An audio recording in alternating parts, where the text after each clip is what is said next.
recap the Cincinnati Bengals defeat by the Pittsburgh Steelers. And I really can't believe it here today. Yesterday I made my predictions video for the wild card games. I depict the Cincinnati Bengals to defeat the Pittsburgh Steelers, mainly because I did not feel that this was the Pittsburgh Steelers year to go far in the playoffs. I could see next year being that year. I thought going into this year it could be this year, and I had them going to the AFC Championship. But I just thought, okay, Le'Veon Bell obviously has been injured for a while. D'Angelo Russell has played nice in his absence, but he isn't playing. They're starting Fitzgerald Toussaint. The weather report looks absolutely dreadful. I can see the Cincinnati Bengals just winning this game because this isn't the Pittsburgh Steelers year. And I knew that, yes, the Cincinnati Bengals have a horrible track record in the playoffs. Absolutely god-awful track record in the playoffs, especially in this decade. But I told myself, foolishly I might add, that sooner or later they must win a playoff game. The laws of science and of physics and of mathematics dictate that sooner or later, out of these 7 playoff games that Marvin Lewis has coached, one of them he has to win luckily. He has to fall backwards into a win eventually. Eventually, God or fate or destiny or chance has to go his way, and there must be one game that he wins in the playoffs, and I believed that this would be that game. I was wrong. Because the Cincinnati Bengals are going to Cincinnati Bengal, and they bangled today. They are the Cincinnati Bengals once again. And I can't even believe to the extent of which they bungled this game. It cannot even be discussed. I mean, but I'll discuss it anyway. So really, we want to talk about the fourth quarter. Throughout the game, some interesting things happened, I guess. But basically, it was a rainy game. Steelers, they had been the better team throughout most of the game. They were up 15-0. Cincinnati Bengals go down, touchdown drive. Jeremy Hill, 1-yard rushing touchdown. Okay, 15-7. Cincinnati Bengals get a field goal, 15-10, with about 3 minutes or 4 minutes remaining. Okay. Ben Roethlisberger got injured on the drive before. He got sacked. His shoulder got hurt. Landry Jones comes into the game. Isn't able to do much of anything. It doesn't look like Ben Roethlisberger is going to be able to come back, so keep that in mind. So, you have the Bengals. They stop the Steelers. They're going to get the ball back, 15-10, chance to win a playoff game, chance to put an end to their bungling over the past 7 playoff games for the Cincinnati Bengals. Okay, good. So, A.J. McCarron, absolutely amazingly, leads them down for a touchdown. Throws the touchdown to A.J. Green, who has a spectacular catch, a spectacular touchdown catch, which appeared to be the touchdown catch that was going to propel the Cincinnati Bengals for the first playoff win in over 25 years. Then Landry Jones comes onto the field. This guy throws an interception, okay, to the Cincinnati Bengals with about, I can't remember how much time, but about 2 minutes remaining, let's say. I think it was less than that. I think it was actually 1 minute 30 seconds remaining, or 1 minute 40 seconds. So, okay.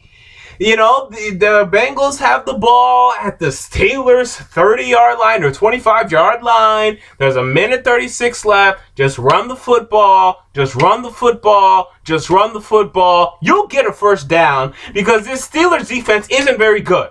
And on the first run attempt, Jeremy Hill gets 5 yards. He gets 5 yards. And as he's falling down to the ground, God, Allah, Zeus, chance, physics, mathematics, whatever, in a higher beating than I will ever know, allows this guy to fumble. That is the first pillar to fall. There's many more to fall. So the first GOAT award, and I'll be giving plenty of them out today, the first GOAT award goes to Jeremy Hill for fumbling the ball and allowing the other events to occur. So you get the first award, Jeremy Hill. Next, you had Ben Roethlisberger come back onto the field because of, yet again, physics or science or math or God or Allah or Zeus or whoever or Buddha, I don't know. But some higher being just crafted this story so perfectly. So now Ben Roethlisberger is coming back onto the field.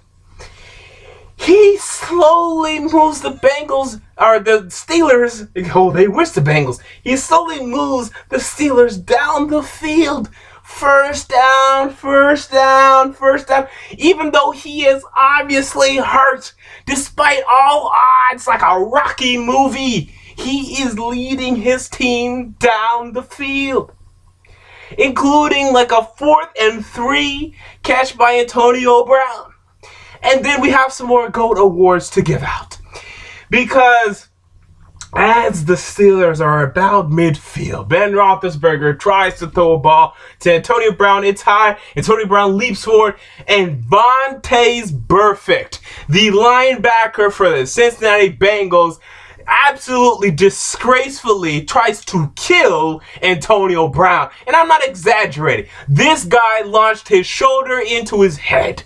I mean, absolutely entirely. And you should see Antonio Brown. He fell down. Oh my God, does this guy have a concussion? He's not playing next week.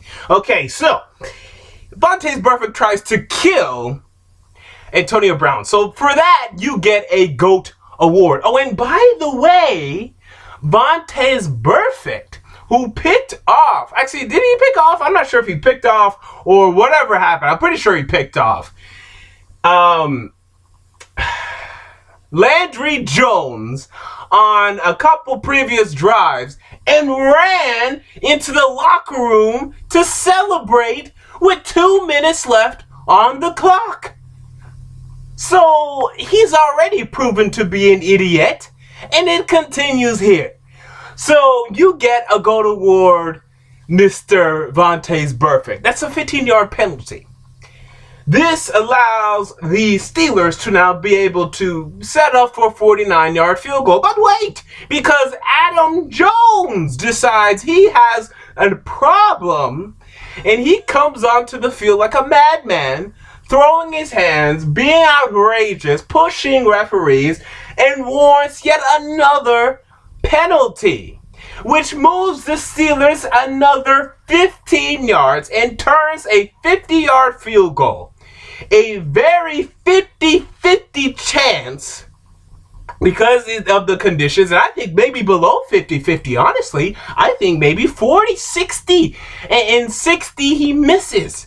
So with that in mind, the Steelers now 35-yard attempt field goal. So Adam Jones, you get a GOAT award for not only being an idiot. Wow, no, that's pretty much it. You're just an idiot. So you get a GOAT award for that. Chris Boswell kicks the game-winning field goal.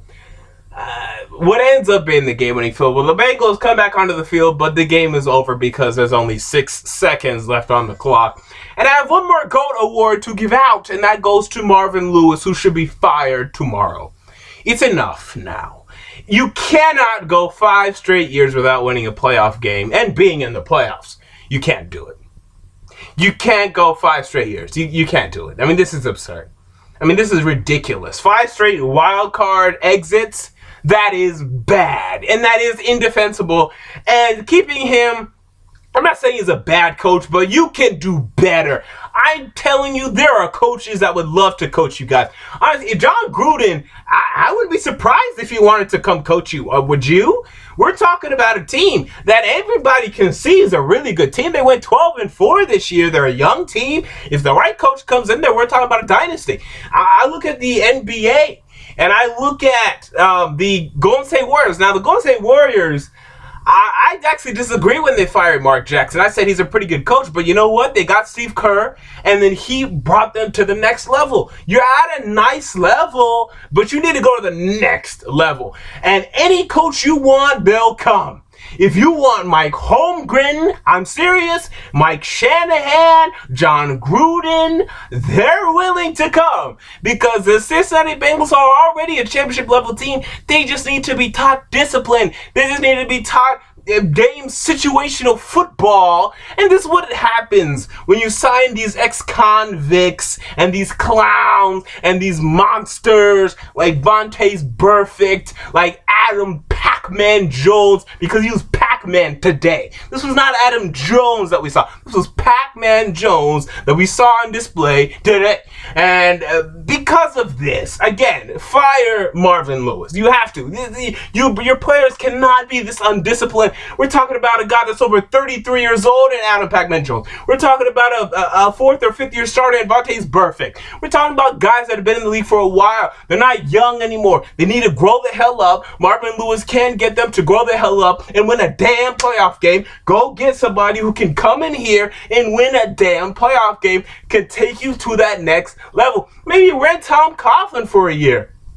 I mean, he has a couple years left, apparently. You gotta be thinking Super Bowl. Will they fire him? I don't think so. I think they're very complacent and quite frankly, stupid in Cincinnati to do this type of move. If they're smart, they will, because this was outrageous. This was ridiculous. What an implosion.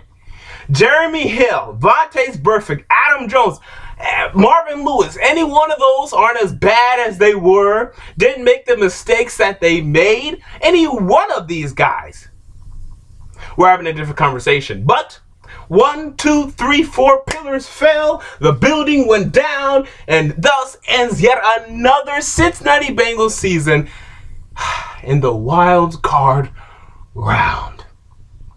And now we have the Kansas City Chiefs matched up with the New England Patriots. We have the Pittsburgh Steelers matched up against the Denver Broncos. Who will win those games? You're going to have to find out in my divisional round predictions this week. Until next time, James Carter TV, I'm out. Peace.